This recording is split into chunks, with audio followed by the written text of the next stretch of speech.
Thank you.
Thank you, thank you, thank you, thank you, thank you.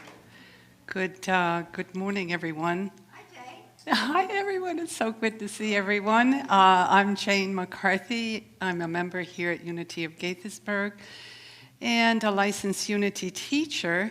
And our wonderful Reverend Edith is on vacation. And doesn't she deserve it, huh? Doesn't she? We just love Reverend Edith. So she'll be back next Sunday. And so as we begin our service this morning, let's take a moment, remembering what brought us here, a moment of prayer, and what brought us here this morning.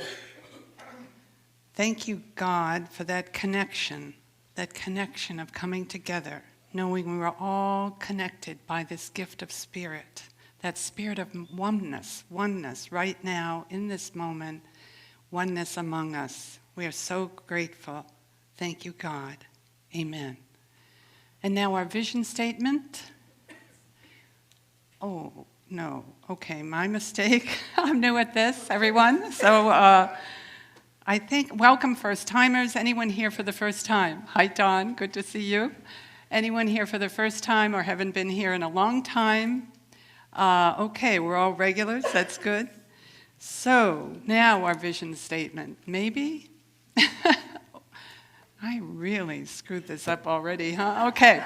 So our vision statement, being, if you'll say this together with me, being love, joy, and harmony. We expand the consciousness of oneness. Okay, now we have a congregational song. I think I've done everything I needed to do.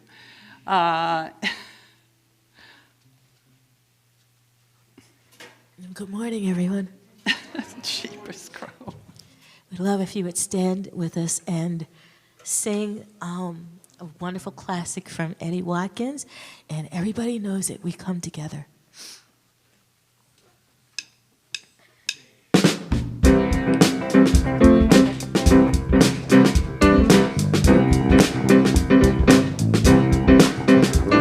Take a look at the person next to you.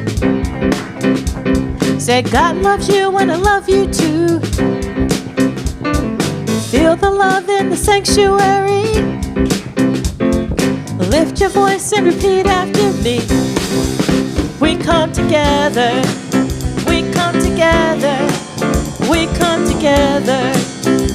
In the name of love, we come together. We come together. We come together. In the name of love. Take a look at the person next to you. Say, I recognize the God in you. Now feel the love in the sanctuary. Lift your voice and repeat after me.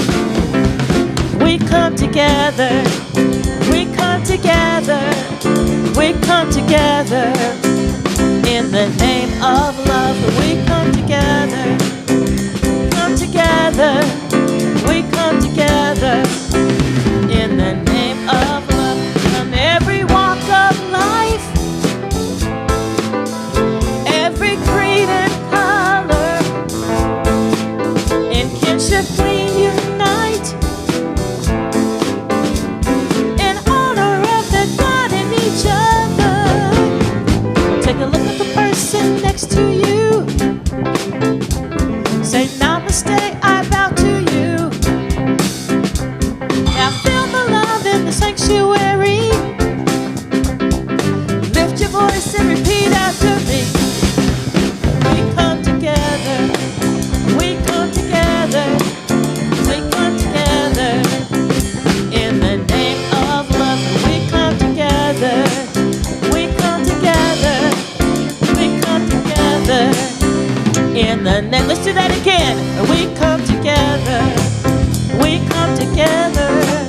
We come together. In the name of love, we come together. We come together. We come together. In the name of love.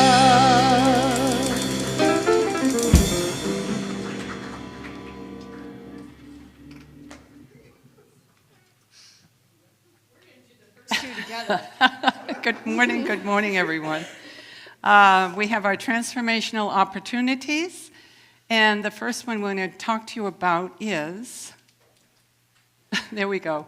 Okay, so on June 2nd, we're going to begin our SEE week. It's a kickoff Sunday service, and we've invited Reverend Paul Hasselback and Kelly Isola, who are speakers during that week. And we're going to have a Sunday service where we're calling it Ask the Ministers.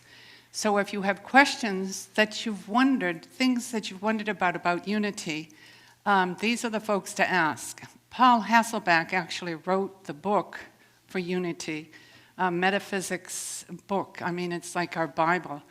And Kelly's been around a long time too, so they're real experts. And Edith will be here to, Reverend Edith will be here to moderate the session. So we've got a sign-up sheet out there with questions, and I hope you'll think of something that you've really been wondering about unity. This is your chance. Okay, next slide is, so to get back to what I already mentioned, we have our SEE week, Sunday through Friday, starting Sunday afternoon, Sunday evening. We have an evening class, Sunday, Monday, Tuesday, Wednesday. We've got 2 speakers that day, Juanita and, okay, who's our other speaker? I can't remember. But anyway, we've got 2 classes, and you can sign up at our website, and we have scholarships available. So just email Keith and scholarships to cover the tuition. Okay, my job's done. Now it's your job. Thank you. You did it very well. Thank you.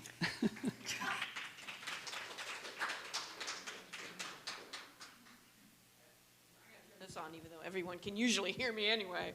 But that's so the people in love streaming land can hear me. But you know, if I ever wanted to mess with them, I could just be like,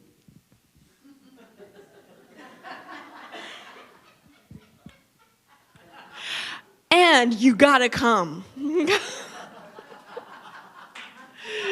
So I'm Pam Mills, Vice President of the Board of Trustees and just a really wacky person, and I'm here to do the rest of Transformational Opportunities. Oh, I do have to give a warning, though, if you're going to submit a question for the Ask the Ministers, don't be how many angels does it take to change a light bulb. I did that last time. It didn't go over well. But Tai Chi classes will be coming up. So if you are new to Tai Chi, it is a beginner's class, which is wonderful.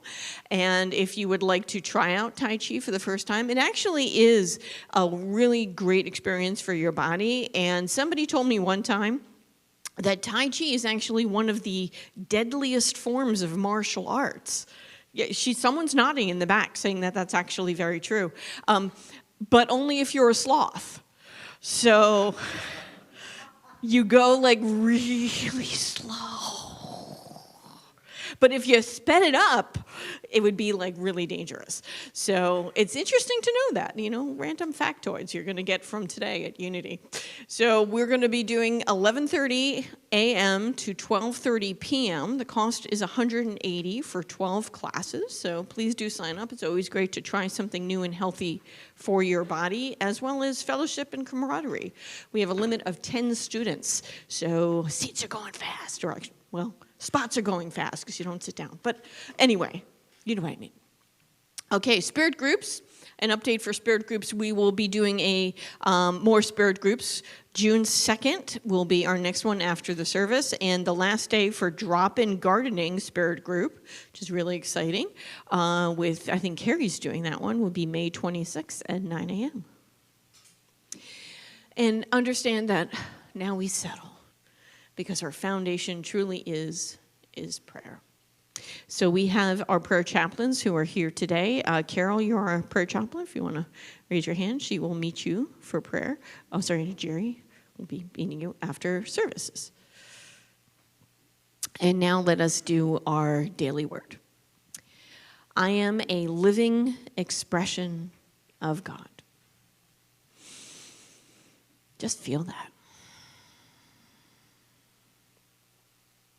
In the book of Exodus, Moses asks God his name. God responds, I am who I am. I am is the name of the divine presence within me, a reminder of my spiritual nature. Sometimes I may forget my divinity, my divine identity, by thinking of myself as weak, incapable, or unfortunate. If I have spoken disempowering words about myself, I release those thoughts and stop using those words. Each time I say, I am, I strengthen my awareness of the truth of my being. I am God's life. I am God's love. I am God's wisdom. I am God's strength, expressing uniquely as me. As I pay attention to my thoughts and words, I am able to recognize and release limiting thoughts more quickly. My awareness of my true identity grows stronger and stronger. He said to them, but who do you say that I am? Matthew 16:15.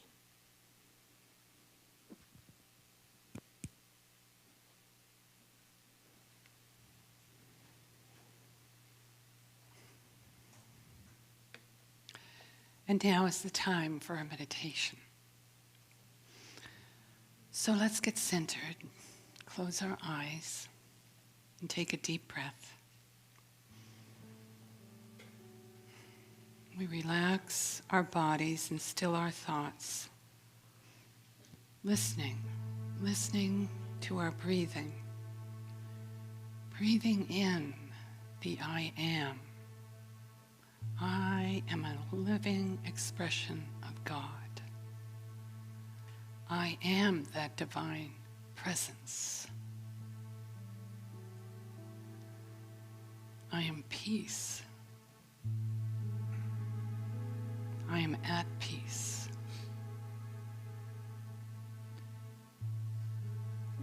I am healing. I am healed.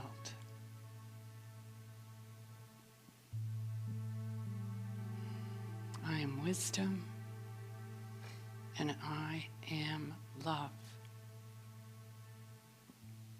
I am the divine light that shines from within me.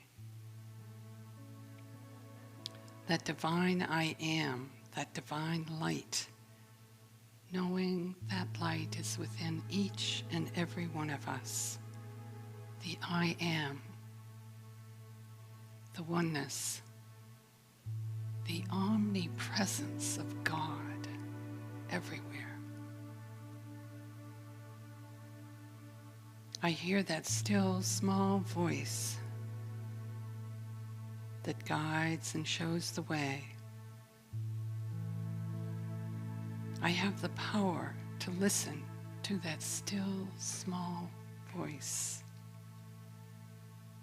to have dominion over my thoughts, knowing my thoughts are prayers. We take these words into the silence, the I am, the peace, the light, the oneness, and we now go into that silence.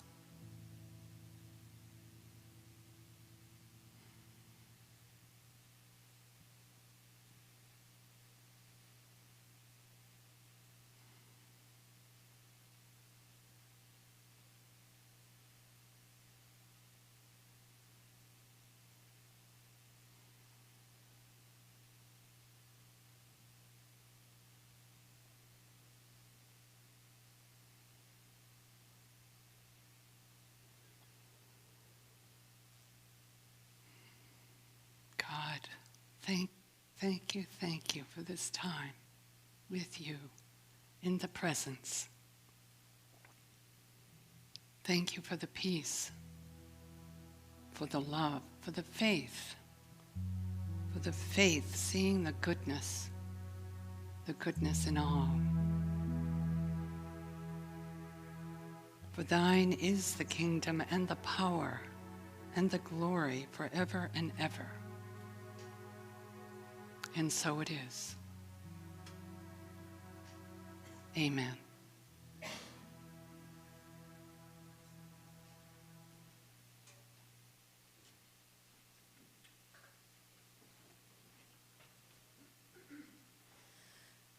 As we slowly come out of meditation, I'd like to invite the choir, a la Spirit Sound.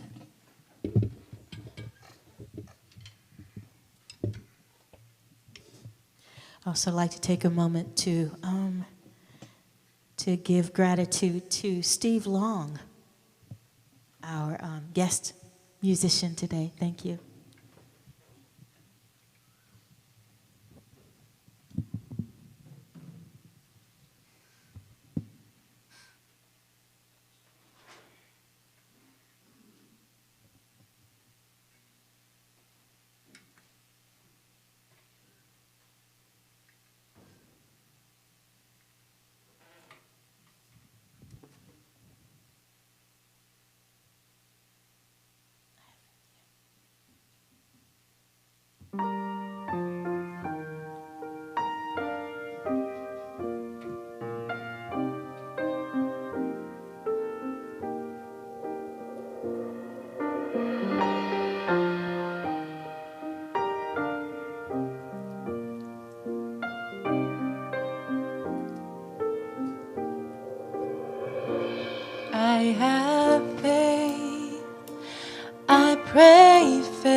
choose faith.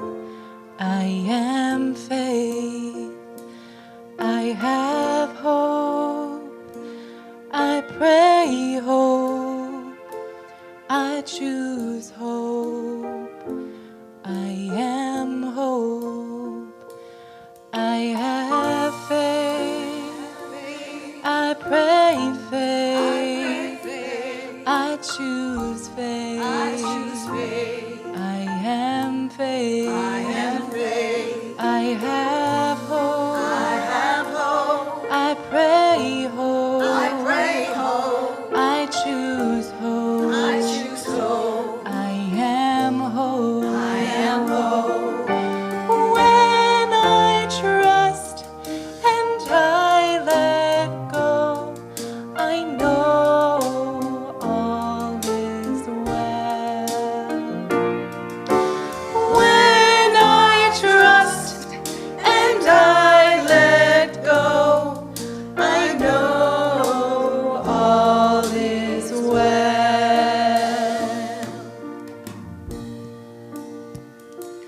I have love, I pray love, I choose love, I am love, you are love, we are love, all God's children are love.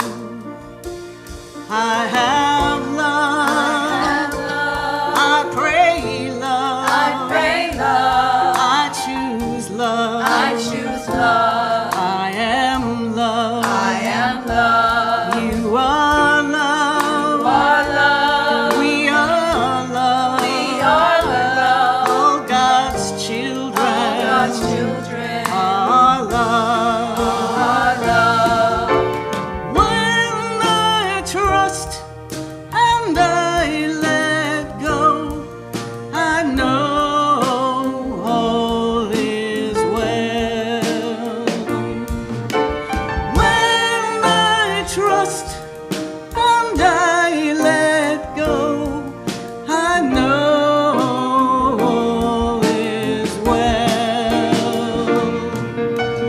When I trust and I let go, I know all is well. All is well.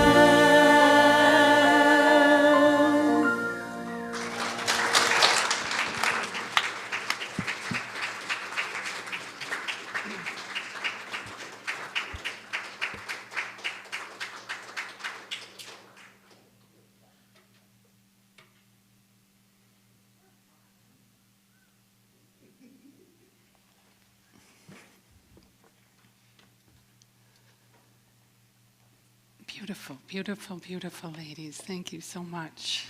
So much. So, today, Memorial Day in Healing. Reverend Edith asked me to speak today, and I thought, well, we're getting very close to Memorial Day next weekend, and I thought I'd really wanted to share with you how Memorial Day and the meaning of Memorial Day has changed. Do we have any veterans out here? Anyone that served? Bill, okay, thank you. And anyone that knows anyone that served? Okay, or been in Vietnam or more recently Afghanistan. So you know about what can happen a little bit anyway when one experiences war. Well, I served in Vietnam, and I was a nurse, an Army nurse at the 95th Evacuation Hospital. So, let me see, I work this, thank you. I'm new at this, I told you that. Oh boy, okay, there we go, okay. Thank you. So, I go home every weekend, or every Memorial Day, to Cohasset, Massachusetts, and that's where I grew up, and I march in the Memorial Day Parade. And I've been doing this since I came back from Vietnam in 1972. And what we do in this march, the veterans, we show up at the American Legion early in the morning. They have a breakfast for us. Then we go out and get into formation. And we march up to the buses, the school buses. And there's probably, at that time, and early in the morning, about 30 or 40 of us. And we get on the buses. And we go to 3 or 4 cemeteries in Cohasset, where there are lives lost in those cemeteries that were sacrificed because during war. And we bring a band, there's a band with us, and they play us one song, and a minister says a few words, and then they play taps. You know, taps, right? And we stand there. We're in formation. We're in uniform. See that uniform there? That's my Vietnam uniform, and that's what I wear. And we stand and during taps, all of us veterans, we get back on the buses, go to another cemetery, and we do this 3 or 4 times. And then we meet up at the music circus where we pick up the high school band and, the Girl Scouts, and then march through town down to the harbor. We call it the harbor in Cohasset. I mean, in case you don't understand, harbor. Harbor? You didn't get it, did you? Well, we call it the harbor, right? And we have a closing service there, a speaker and everything. And so that's how it goes. We finish up about noon. So I was thinking, I've been doing this all these years, and I thought I was doing it to remember the high costs of war. That's why we have Memorial Day. It's to remember the high costs of war, to keep us out of wars. That's why I thought I was doing it. Then more recently, I realized, just in the past few months, that this has been a healing experience for me. And healing, what's healing? How do we heal? And then there's psychological healing and there's physical healing. And we kind of know about physical healing. As a nurse, right? That's what we do. We take care of people that are healing. But this emotional healing, psychological healing, spiritual healing is different. How do we know? How do we heal from these, for me anyway, from these experiences of war? So what did I do in Vietnam? I worked, we didn't know, but you've heard that word, triage. I worked in essentially the emergency room where we received the wounded on the choppers and took care of them, right? I mean, got them, it was hypovolemic shock. They were bleeding out, start the IVs, get them up to the OR, stabilize them. And at an evacuation hospital. So when I came back from Vietnam in 1971, I was over there in 70, 71, I had classic symptoms of PTSD. And in those days, we didn't even have a diagnosis of PTSD. And when they finally come up with a diagnosis, I was told, it was the soldiers that have PTSD, not nurses. And then, years later, I realized I was the one that was doing this every day. A soldier might, see war, a couple of times. I was seeing the wounded, taking care of the wounded every day. So it took me a while, but I admitted that I had these classic symptoms of PTSD: depression, hypervigilance, ruminating over the horrors of war. And believe it or not, I wanted to go back. What's that about? So I was in need of psychological, emotional, and spiritual healing. What was it that I needed healing from? I asked that question. Was it the memory that would not go away of holding an 18-year-old who died of head wounds, knowing there was nothing we could do to save him? Or telling a young boy, I called them boys, they were 18, 19 years old. I was all of 22. But when this young boy said to me, "I can't feel my foot," and I had to be the one to tell him that's because it's gone. It's not there. Caring for those amputations, most of the wounds were amputations, the bleeding out from the atrocities of war. Was that the healing I still needed even 50 years later? So recently I became more aware of this process, this action of Memorial Day, of visiting those cemeteries with other veterans from Cohasset, honoring those killed in war. 6 of my friends from Cohasset, this is a small town, 7,000 people, were killed in Vietnam. Craig, Alan, Peter. Remembering these losses is a healing in itself. Remembering the loss of those we loved has helped me over the years acknowledge and be aware of the high costs of war for myself. And then finding the light and love again within myself. So today I'd like to focus on the teachings of unity about healing and how I am healed as I spend Memorial Day acknowledging the losses. Doesn't kind of make sense, does it, that Memorial Day, war, but it can be healing. To go back and remember the losses that happened in my small town, in the nation, and in the world. So Jesus' ministry was about healing.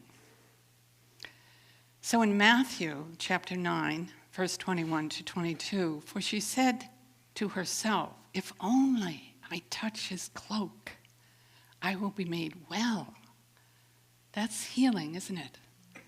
Jesus turned and seeing her said, "Take heart, daughter, your faith has made you well." Didn't we hear about faith this morning?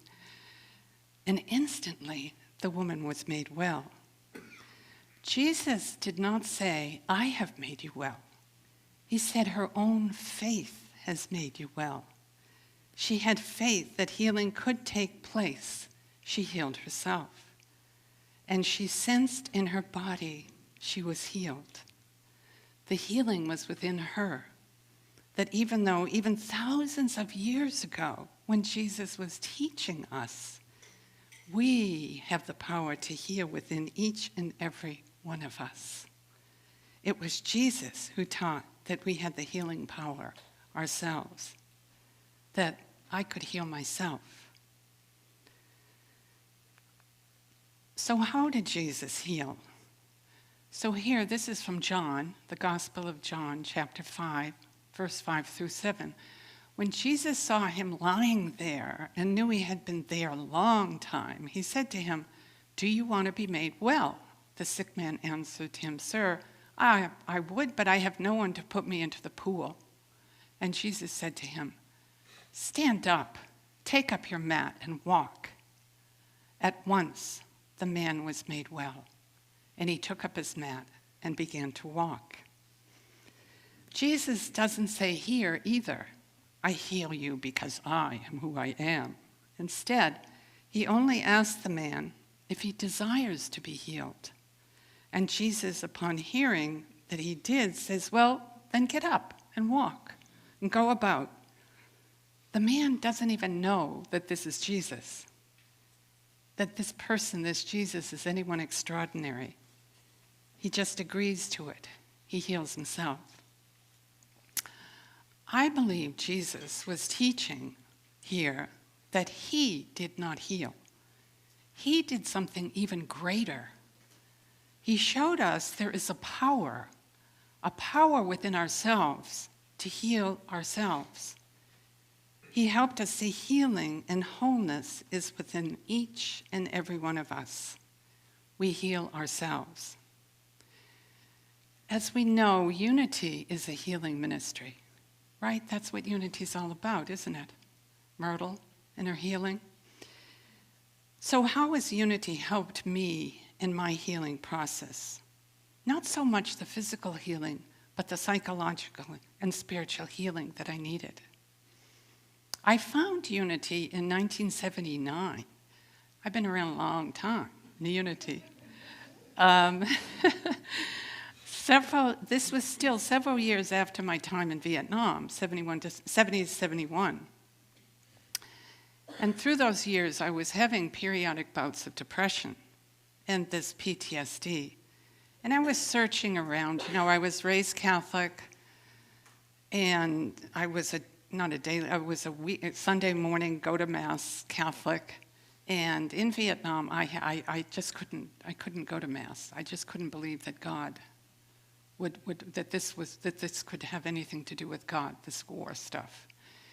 So when I came back, I tried. I tried to go back to Mass and kept searching around to different places. And so I ended up here at Unity. I look back now and know I was in need of healing from these memories. How does one heal from the atrocities of war? You can't just go and take a class. And in those days, there was no debriefing or, you know, I was out of the Army within 24 hours when I landed back here in the States. And they just said, and I said, well, where do I go now? Well, where do you live?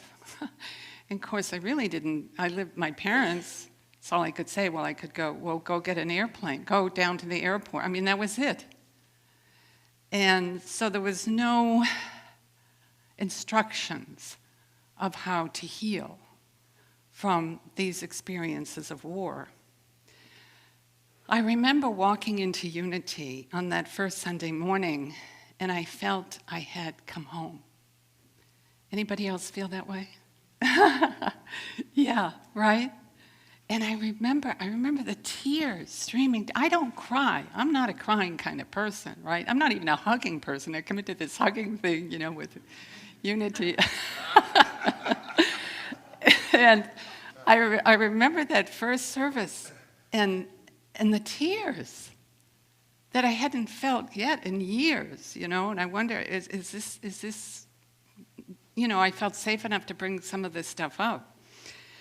So I started going to Unity every Sunday morning.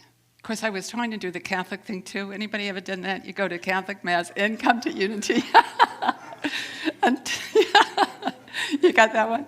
Until I was able to let go of that. Took a while, though. But then I started reading the Daily Word. Anybody read the Daily Word? Yeah. And so I started reading it daily, right? That's what it means, right? Daily. Okay. Which, unbeknownst to me, the whole Daily Word thing is about affirming positive thoughts. Wasn't Catholic that? No, that's not the Catholic thing, right? Sin and guilt. But Unity is about, right, the positive thoughts in that Daily Word every morning. Wow. Seeing the good. And then I experienced meditation here at Unity for the first time in my life. A guided meditation. I didn't even know what meditation was. Prayer, I knew prayer from, you know, you said the Our Father, say 10 Our Fathers, and then you're forgiven, and that's it, you know. But this meditation thing was a whole different experience. And I experienced going into the silence, you know, and really listening. Unity does such a wonderful job at teaching that, right? So anyway, I started taking, I had to put a plug in for SEE, right?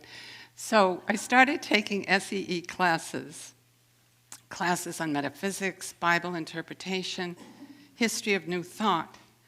And these classes were first taught at Unity Village out in Kansas City, out that way. You had to get on an airplane. We could drive, but anyway, go out there for a week and take these classes. And these classes were first taught by the Fillmores, you know, a lot of years ago. But because the Fillmores, it wasn't so much a Sunday service, they were into really teaching this way of thinking, this Unity way of thinking with metaphysics interpreting the Bible, these positive ways to interpret the meaning of the Bible. So these are some of the classes we're going to offer. I mentioned the Monday through, but we've got meditation. I'm teaching overview of Christian scriptures. As a past Catholic, I mean, you can imagine how I had to turn that a bit. But I'm finding a lot of positive, wonderful lessons, just what I'm sharing with you today, right, about Jesus' teachings. It's so different from the way I understood them from growing up. But we've got Reverend Paul teaching metaphysics, Pat Bessie's coming in for Eye of the Storm, and self-awareness, self-care, that kind of thing. Wow, what a new concept.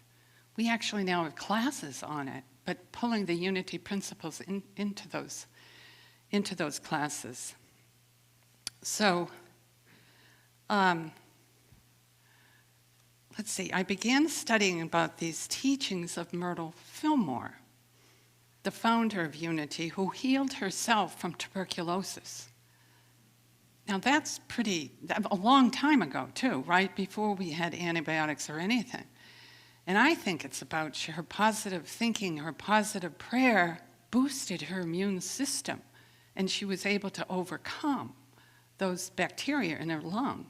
And when the doctors told her, "You're going to be dead in 6 months," well, she took it upon herself to heal herself.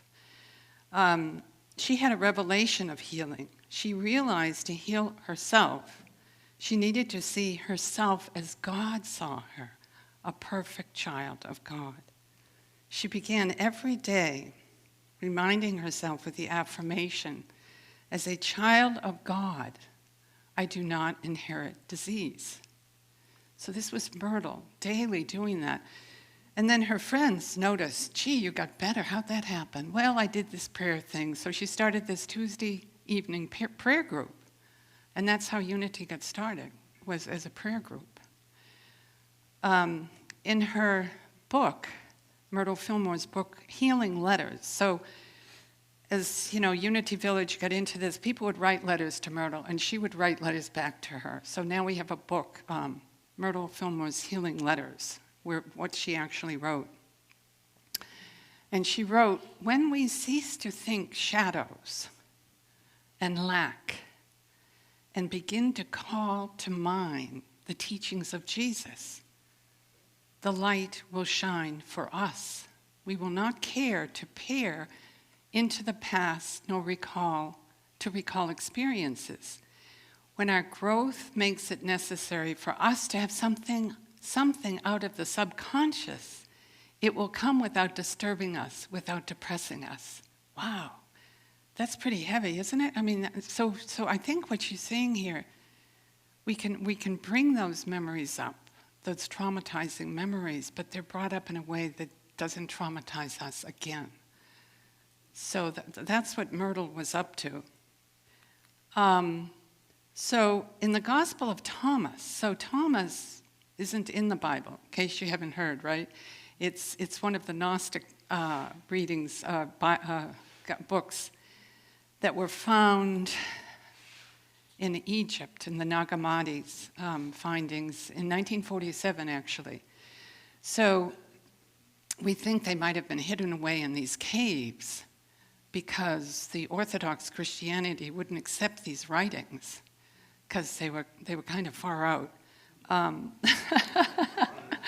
Well, they didn't go along with, I don't know why they didn't accept it. I shouldn't tell you that. I really don't know why, but they're different, but they're getting closer to the original teachings of Jesus.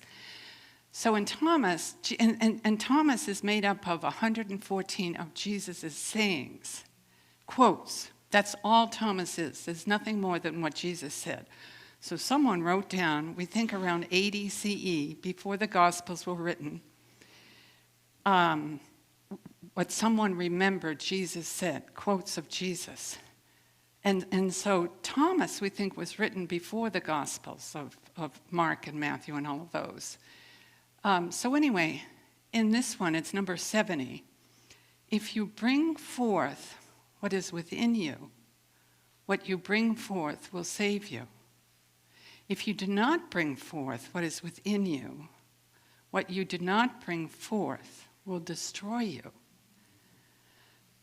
I don't know what you all see, but I see like Jesus maybe was the first therapist, right? Isn't that what therapy's about, right? You got to bring that stuff up, otherwise you stuff, and then you look at ways to stop the pain. Stop the pain, right? So anyway, Jesus is saying, bring forth what is within you, and it'll save you. And if you don't, it'll destroy you. That's a whole different way. When I came back from Vietnam, I was told, as soldiers were told, the healthy people that came back, if you're healthy, you put one foot in front of the next, and you go on with your life. That's a healthy person. Well, I don't think that's what Jesus is saying here. So let me see here. We heard this way, as we have heard this month, one of the 12 powers of unity is the power of power. It's always confusing, right? But there is a power of those 12 that's called power. So what does power mean?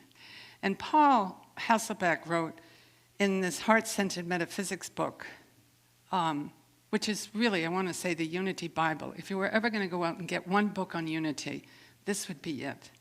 But he wrote, power is the faculty that enables us to have authority or dominion over our own emotions, feelings, inspirations, and thoughts. Thoughts, right? Doesn't unity teach that, right? Denial and affirmations. So as Jesus spoke of this power within us 2,000 years ago, getting in touch with our feelings, my feelings that needed healing. So I bring this all back now to my experience next Monday as I go up to Cohasset for Memorial Day, and how this experience has changed in my thinking to a healing experience for me. Each year, going through this process of getting in that uniform. This is the original uniform that I wore in Vietnam. I had to hide it in my duffel bag coming home because we were supposed to not bring anything home, but I had one set of fatigues. And I can still get in it, as everyone is, which a lot of veterans can. And then going to each of these cemeteries with fellow veterans. And so many now, when you look at the group of us, it's a fairly eclectic group. It's all men, and me.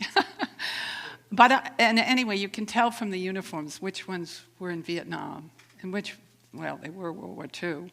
And now we have the Iraq and Afghanistan uniforms. Fellow veterans and friends, remembering those friends lost to war, to heal from that and to find love in it all, to heal myself and the family and friends of my friends, that died in Vietnam more than 50 years ago. Perhaps, just perhaps, seeing us veterans marching each Memorial Day, honoring their loss and their lost ones, knowing they have not been forgotten, provides some healing for them also. So let us say, I have an affirmation, as we've learned from Reverend Edith this month, the power is power. So I have an affirmation related to power, and I'm going to say it once, and if you would say it with me the second time. I affirm the healing power of God within me. I am healing, I am healed, and I am whole. Now, I affirm the healing power of God within me. I am healing, I am healed, and I am whole. Thank you very much.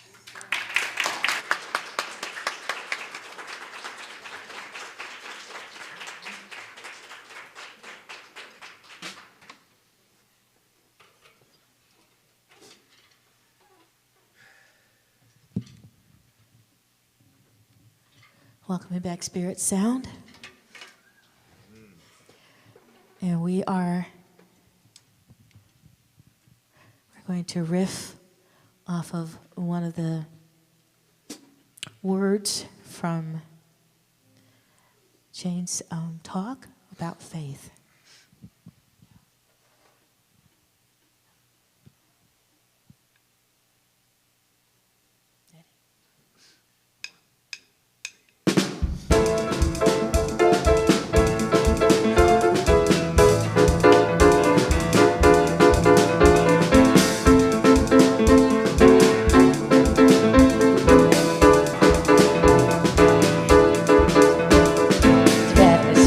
Con brano di stassa e solo dice il Signor se vienes fe con un brano di stassa e solo dice il Signor tu le dirías a la montaña muévete, muévete ti le dirías a la montaña muévete, muévete, esa la montaña se moverá, moverá, moverá, esa la montaña se moverá, moverá, moverá, esa la montaña se moverá, moverá, moverá, esa la montaña se moverá, moverá, moverá. You have the faith the size of mustard seed.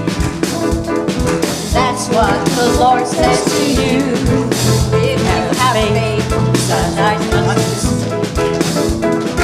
That's what the Lord says to you. You can say to that mountain, move away, move away. You can say to that mountain, move away, move away, and tell that mountain to move away, move away, move away, and tell the mountain to move away, move away, move away, and tell the mountain to move away, move away, move away, and tell the mountain to move away, move away, move away.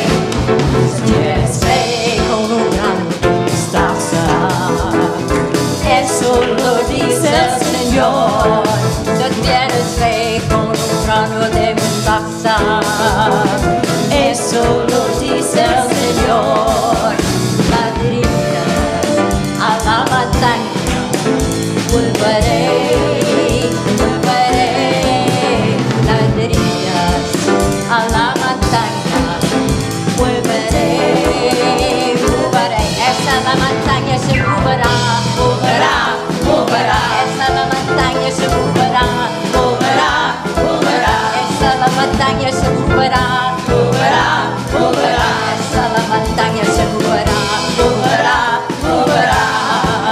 If you have faith the size of a mustard seed, that's what the Lord says to you.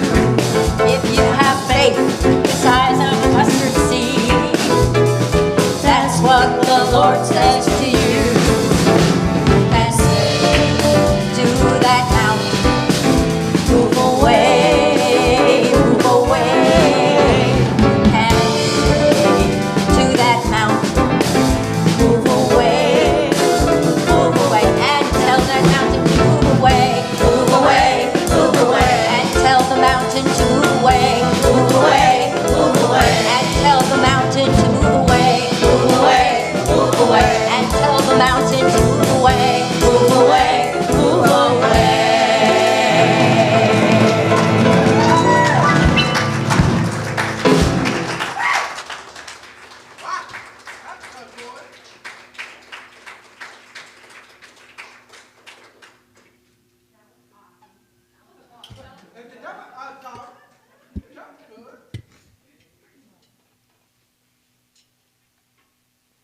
The one thing they don't tell you is when you tell the mountain to move away, you have to do the snap thing.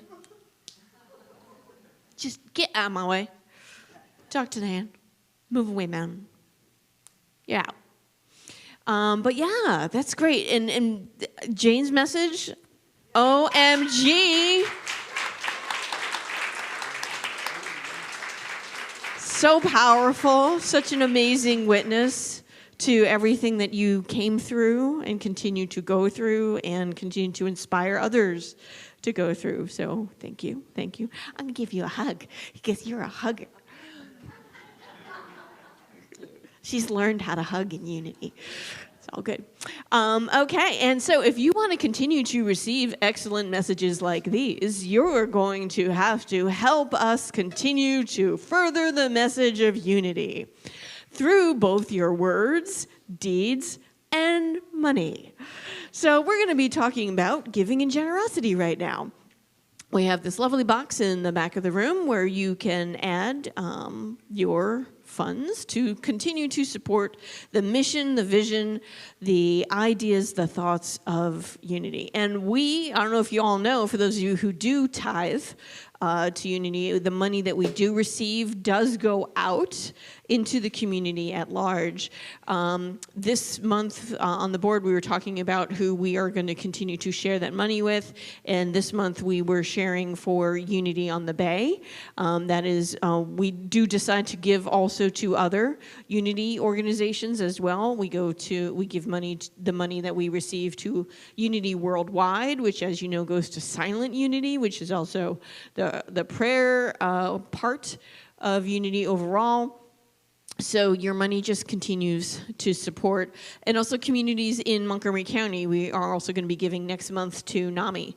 So if you're familiar, it's Mental Health Awareness Month this month. So as a board, we did discuss that next month we will also be giving some of our tithes to Montgomery County NAMI. So also so that we can continue to benefit from the prosperity, from the joy, from the gifts of continuing to give. So let us say our love offering blessing together. Divine love through me blesses and multiplies all that I have, all that I give, all that I receive, and I am so grateful. And now we bring in the children.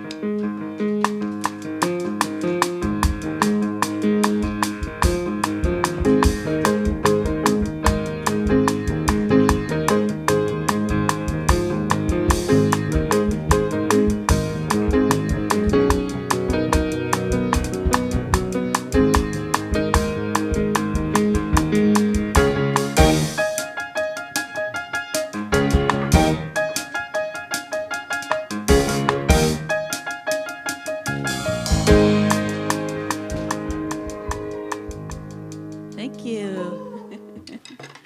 All right. So today we talked about I am, and the kids each thought of 3 things that they could say that they are. And would you like to begin? All right, let me think of. I'm empathetic, I am hopeful, and I am compassionate. All right, thank you. I am lovable, I'm kind, and I'm friendly.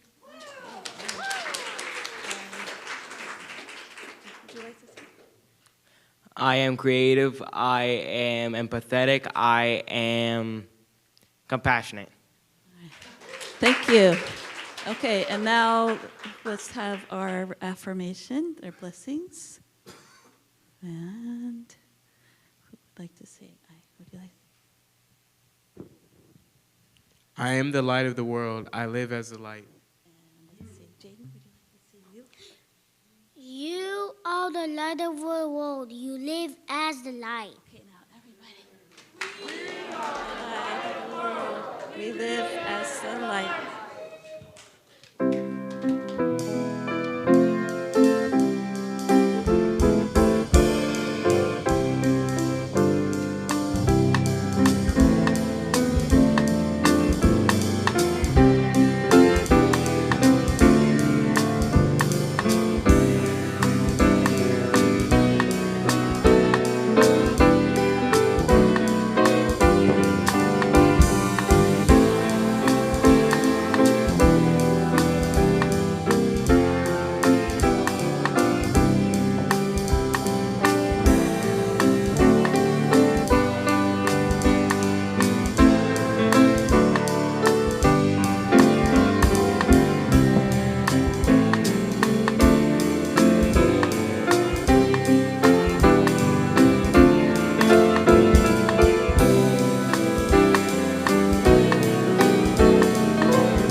your power within you to heal. Heal, heal, heal all week long. Bye-bye.